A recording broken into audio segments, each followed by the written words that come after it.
जय हिंद दोस्तों। आज हम लोग पढ़ेंगे भारतीय संविधान के बारे में कि भारतीय संविधान है क्या, भारतीय संविधान में कितने भाग होते हैं, कितने अनुच्छेद होते हैं और अखंड भारत क्या था।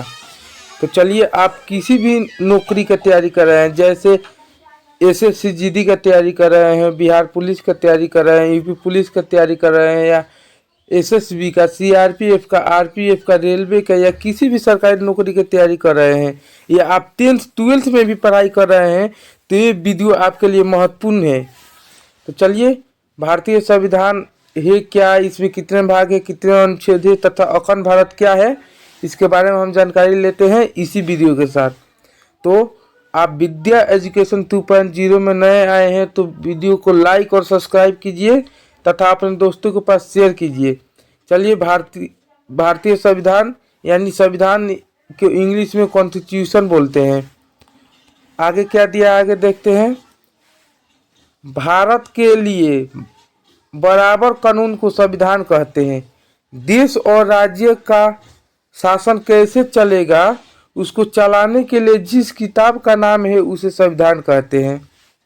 भारतीय संविधान, इस किताब में 22 लेसन है। इसके लेसन को हम लोग भाग कहते हैं। इसमें कुछ टॉपिक दिया होता है जिसे हम लोग अनुच्छेद कहते हैं, और भारतीय संविधान में कुल 395 अनुच्छेद है। चलिए, भाग 1 में क्या दिया है, तो भाग 1 में लिखा गया है संघ और राज्य क्षेत्र यानी यूनियन एंड ईस्ट टेरिटोरियल के बारे में दिया हुआ है। इसमें भाग 1 में अनुच्छेद 1 से 4 तक अनुच्छेद दिया हुआ है। तो पहला अनुच्छेद में क्या दिया है, इसके बारे में जानकारी लेते हैं। भारत राज्यों का संघ यानी यूनियन है, अर्थात इसके राज्य कभी अलग टूटकर अलग नहीं हो सकते हैं। अनुच्छेद 1 में लिखा हुआ है कि भारत राज्यों का संघ होगा यानी यूनियन होगा, अर्थात इसके राज्य कभी भी टूटकर अलग नहीं हो सकते हैं। इसके और आगे देखते हैं। कॉन्फेडरल मतलब होता है परिसंघ। परिसंघ उसे कहते हैं जिसे छोटे छोटे राज्य आपस में जुड़कर और अपनी थोड़ी थोड़ी शक्ति केंद्र सरकार को देकर एक देश का निर्माण करती है। परिसंघ बहुत ही कमजोर होता है। इसमें कोई भी देश आसानी से अलग हो सकता है।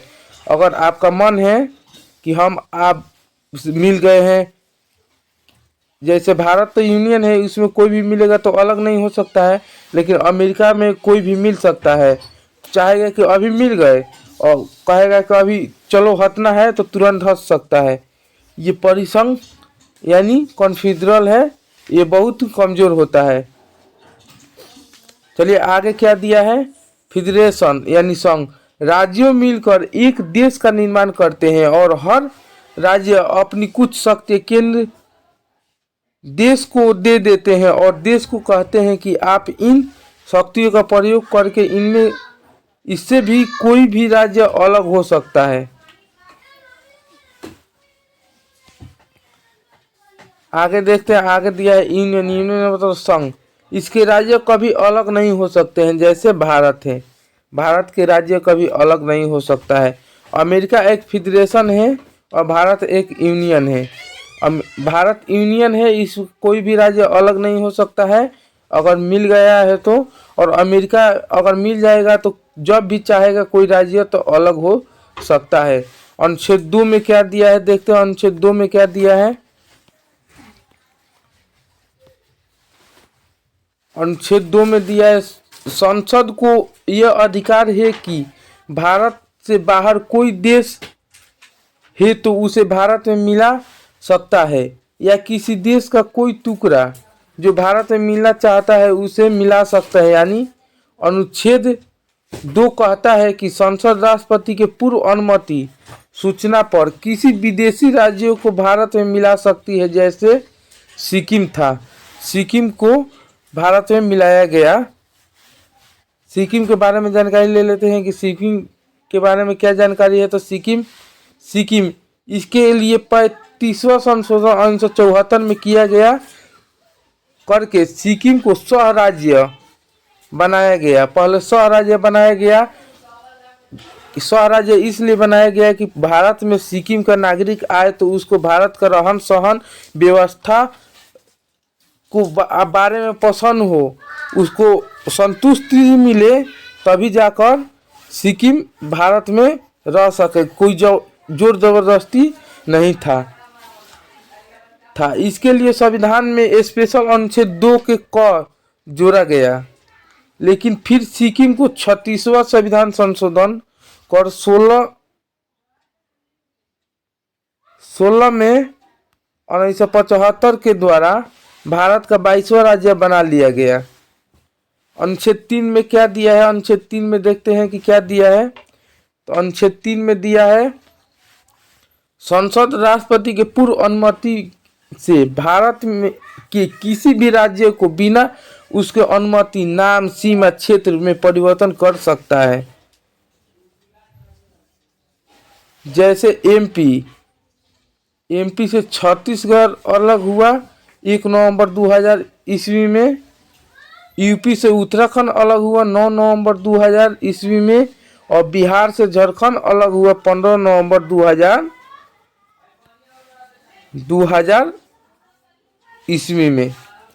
तो अनुच्छेद 4 में देखते हैं क्या दिया है। अनुच्छेद 4 में लिखा हुआ है, जब संसद अनुच्छेद 2 का प्रयोग करेगी, यानी किसी विदेशी राज्यों को मिलाएगी, या अनुच्छेद 3 का प्रयोग करेगी, यानी किसी राज्यों को तोड़ेगी, तो उसके लिए राष्ट्रपति की किसी भी विशेष अनुमति की जरूरत नहीं होगी, क्योंकि इसे अनुच्छेद 368 से बाहर रखा गया है। जिसे अनुच्छेद 368 में रख दिया जाता है उसे राष्ट्रपति का हस्ताक्षर जरूरी होता है, और जिसे अनुच्छेद 368 से बाहर रखा जाता है उसे राष्ट्रपति की जरूरत नहीं होती है। वो कार्य कर राष्ट्रपति से सिग्नेचर करवा सकती है, वो काम हो सकता है। लेकिन 368 में रखा जाएगा तो उसे राष्ट्रपति की अनुमति की जरूरत होती है। चलिए आगे बढ़ते हैं और अखंड भारत के बारे में देखते हैं कि अखंड भारत पहले किस किस देशों से मिलकर अखंड भारत बना था, और कब कब कौन कौन से देश अलग हुआ। तो चलिए अखंड भारत के बारे में जानकारी लेते हैं। अगर आपको मेरा क्लास अच्छा लग रहा है तो दोस्तों क्लास को लाइक कीजिए, सब्सक्राइब कीजिए तथा शेयर कीजिए। अगर ऐसा ही वीडियो देखना चाहते हैं तो क्लास को लाइक कीजिए, मेरे चैनल को सब्सक्राइब कीजिए।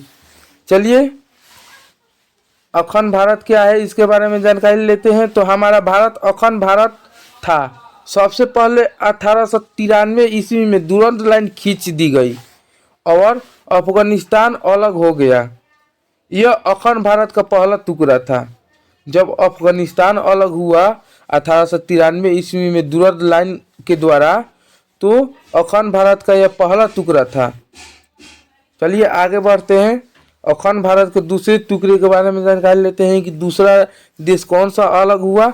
तो अखंड भारत का दूसरा टुकड़ा 1935 में म्यांमार, यानी इसको बर्मा बोलते हैं, बर्मा अलग हुआ। अखंड भारत का तीसरा टुकड़ा पाकिस्तान 1947 में अलग हो गया। पाकिस्तान का विभाजन मुस्लिम जनसंख्या पर हुआ था। एक और पूर्वी पाकिस्तान और एक और पश्चिमी पाकिस्तान हो गया। बाद में पूर्वी पाकिस्तान बांग्लादेश बन गया। रेड क्लिफ रेखा जो भारत पाकिस्तान को अलग करती है और भारत बांग्लादेश को बीच बॉर्डर जीरो लाइन से जाना जाता है। बांग्लादेश और भारत के बीच जीरो लाइन बॉर्डर अलग करती है। तो चलिए आगे देखते हैं। अंग्रेजों ने देशी रियासत को 3 विकल्प दिया। पहला पाकिस्तान में मिल जाए, दूसरा का भारत में मिल जाए, तीसरा का स्वतंत्र देश बनाए, यानी अपना देश बनाए।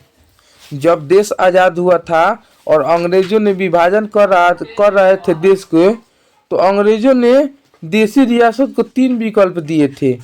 पहला बोले थे कि पाकिस्तान में मिल जाए आपको मन है तो, दूसरा बोले थे आपका मन हो तो भारत में मिल जाए, तीसरा बोले थे अगर आपका मन हो तो अपना स्वतंत्र देश बना ले। चलिए आगे देखते हैं आगे क्या दिया है। जब देश आज़ाद हुआ तो भारत में 352 से अधिक देशी रियासत थे। 352 देशी रियासतों को मिलाकर फेडरेशन बनाना संभव नहीं था। जब 352 राज्यों को अगर फेडरेशन बनाएंगे तो यह असंभव था। कभी ये जुड़ेगा तो कभी ये निकलेगा, कभी ये जुड़ेगा तो कभी ये निकलेगा, तो देश का बनाना असंभव था। तो इसलिए सरदार पटेल जी ने को जिम्मेदारी दी गई कि इसे मिलाकर यूनियन बनाए। अगर ये यूनियन बन जाएगा तो अगर एक बार कोई राज्य मिल जाए तो अलग नहीं हो सकता है। इसी काम को 3 लोगों ने महत्वपूर्ण भूमिका निभाई थी। पहला थे सरदार पटेल जी, दूसरा से वीपी मेनन और तीसरा माउंटबेटन थे। इन लोगों ने सभी राज्यों को भारत में विलय करा दिया, किंतु 3 राज्य भारत में विलय के लिए तैयार ही नहीं थे। वो कौन कौन से राज्य थे, चलिए आगे देखते हैं। वो कौन कौन से राज्य थे जो भारत में विलय होने के लिए तैयार नहीं थे, या अपना देश बनाना चाहते थे, या पाकिस्तान में विलय होना चाहते थे। तो आगे बढ़ते हैं। मेरे दोस्तों, आपसे अनुरोध है कि आप इस क्लास के अंत तक जरूर जाएं और अंत तक ये वीडियो को जरूर देखें तथा इससे कुछ ज्ञान की प्राप्ति करें। चलिए, पहला कौन था राज्य, तो हैदराबाद था। हैदराबाद पहला राज्य था। हैदराबाद के निजाम हैदराबाद को पाकिस्तान में मिलाना चाहते थे। जो हैदराबाद राज्य था उसके निजाम जो थे वो पाकिस्तान में अपना विलय करना चाहते थे, किंतु सरदार पटेल ने पुलिस की वर्दी में सेना भेज दिया, जिसे ऑपरेशन पोलो कहा गया। इसी के तहत हैदराबाद को भारत में मिला लिया गया।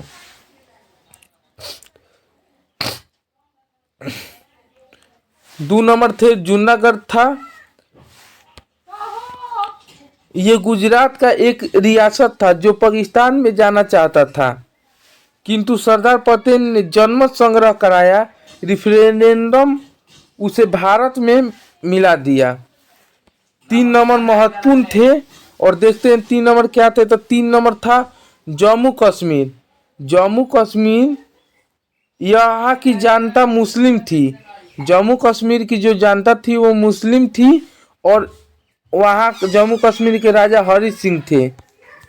उन्होंने कहा कि हम ना भारत में रहेंगे, नहीं पाकिस्तान में रहेंगे, हम स्वतंत्र देश, जो स्वतंत्र देश है वो स्वतंत्र देश बनाएंगे।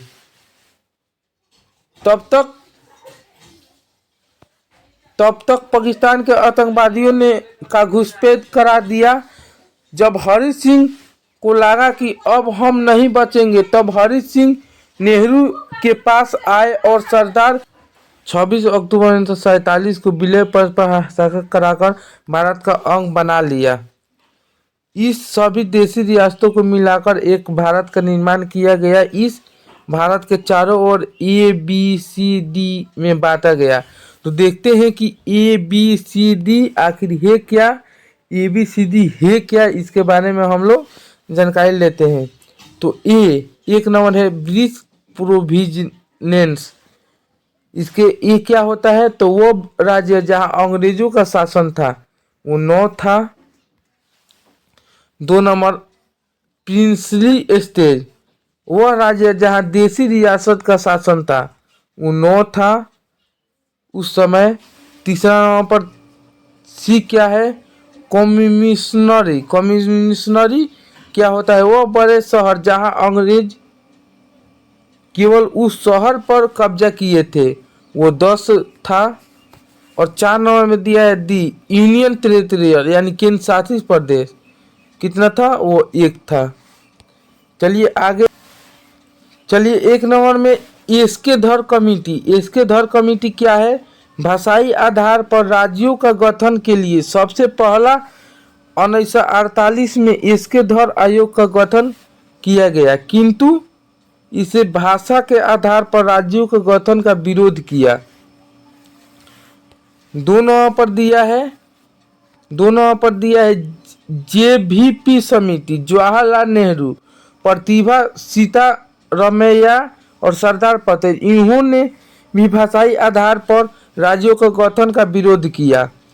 1952 में तेलुगु भाषा के लिए अलग राज्य की मांग करते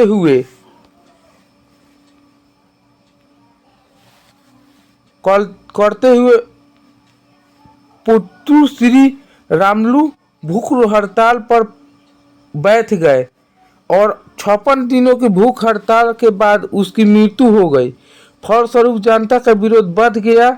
फलस्वरूप नेहरू जी ने 1 अक्टूबर 1953 में मजबूर होकर तेलुगु भाषा के लिए अलग राज्य आंध्र प्रदेश को अलग कर दिया। अतः यह भाषा के आधार पर गठित होने वाला पहला राज्य बन गया। भाषाई आधार पर राज्यों को गठन के लिए 1935 में फजल अली आयोग का गठन किया गया। इसके अपनी रिपोर्ट 1956 में दिया और भाषाई आधार पर राज्यों को कानून मान्यता दे दिया। इस आयोग के फलस्वरूप 7वें संविधान संशोधन 1956 में पारित हुआ। इसके बाद एबीसी को रद्द कर भाषाई आधार पर 14 राज्य और 6 केंद्र शासित प्रदेश बनाया गया। आगे दिए PEPSU Patiala and east Punjab state union. Punjab राज्य का पुनर्गठन सह आयोग के सिफारिश पर हुआ। पेप्सू 4 भाग में टूट गए। पहला थे हिमालय जो हिमाचल प्रदेश बना, दूसरा हिंदी जो हरियाणा बना, तीसरा पंजाबी जो पंजाब बना और चौथा यूटी यानी चंडीगढ़ बना। आगे देखते हैं 4 प्रकार के भारत में एक विशाल साम्राज्य जो सीमित कर इतने में रह गया जिसे 28 राज्य 7 केंद्र शासित प्रदेश बन गया। पहले शासित प्रदेश थे लेकिन जम्मू कश्मीर को राज्य का दर्जा छीन लिया गया और 28 राज्य बच गए। पहले 7 केंद्र शासित प्रदेश थे लेकिन जम्मू और लद्दाख को 2 केंद्र शासित प्रदेश बना देने से इसकी जनसंख्या 9 हो गई। लेकिन एक डिसीजन लिया गया कि दादर नगर हवेली और दमन दीव को अलग है, इसे एक कर दिया गया। अब वर्तमान में 28 राज्य और 8 केंद्र शासित प्रदेश है। तो चलिए वंदे मातरम, जय हिंद, वंदे मातरम। मिलते हैं इसी प्रकार के संविधान के भाग 2 लेकर। तो ऐसा ही वीडियो देखना चाहते हैं तो क्लास को लाइक कीजिए, सब्सक्राइब कीजिए और संविधान की तैयारी को बुलंद कीजिए। किसी भी परीक्षा